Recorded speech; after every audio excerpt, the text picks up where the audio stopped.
Chhattisgarhi video देखने के लिए हमारे चैनल को सब्सक्राइब करें और दबाएं इस बेल आइकन को ताकि हमारे वीडियो के नोटिफिकेशन आपके पास पहुंचे सबसे पहले।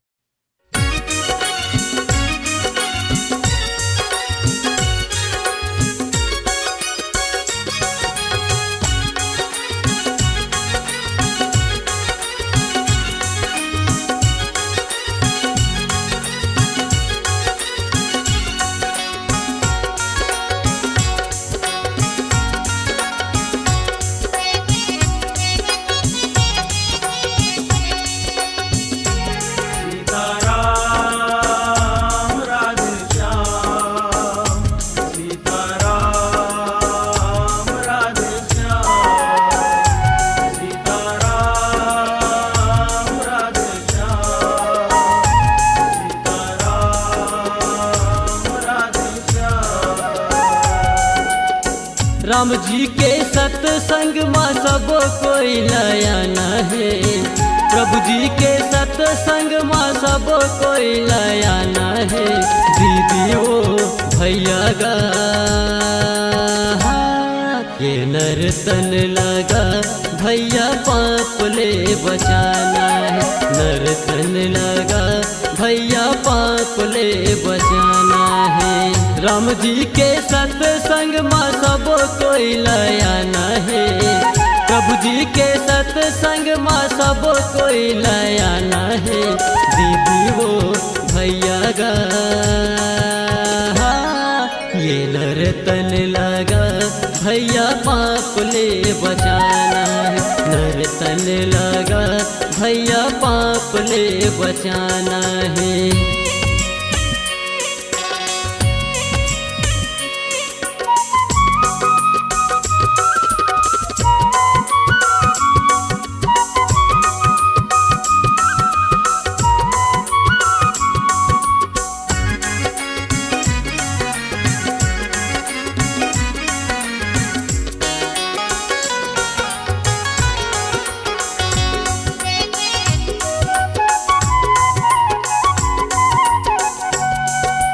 जाय के बेरा अकेला जाबे रे तोला करम के भुगतना भोगेला परही जी। तोला करम के भुगतना भोगेला परही जी।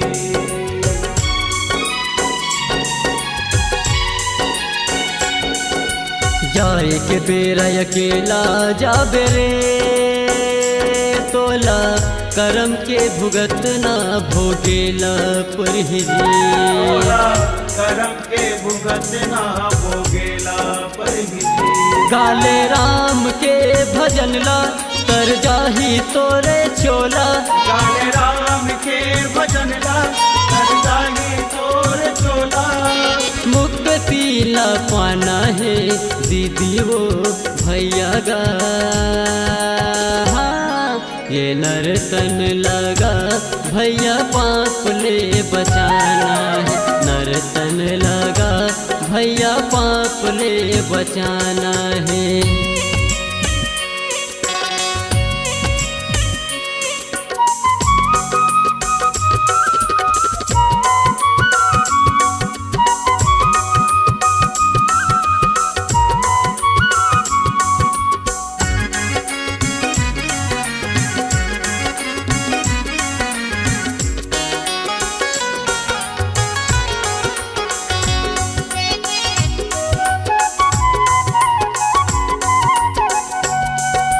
हीरा सही तोरे काया भैया गा एक दिन माटी माँ काया ला मिलेला परही जी।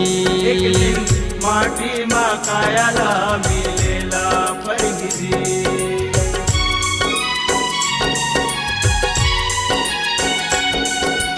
हीरा सही तोरे काया भैया गा एक दिन माटी माँ काया ला मिलेला परही जी।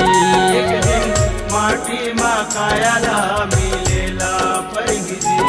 छूट जाही बेटा नाती नहीं जावे संगी साथी। जागी बेटा नाती नहीं जावे संगी साथी।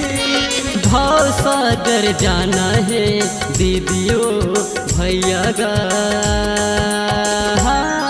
ये नर्तन लगा भैया पाप ले बचाना है, नर्तन लगा भैया पाप ले बचाना है। राम जी के सत्संग में सब कोई लायाना है, प्रभु जी के सत्संग में सब कोई लायाना है दीदियों भैया गा। ये नर्तन लगा भैया पाप ले बचाना है, नर्तन लगा भैया पाप ले बचाना है, नर्तन लगा भैया पाप ले बचाना है, नर्तन लगा भैया पाप ले बचाना है। राम राधे श्याम, सीताराम राधे श्याम, सीताराम राधे श्याम, सीताराम राधे श्याम, सीताराम राधे श्याम, सीताराम राधे श्याम, सीताराम राधे श्याम।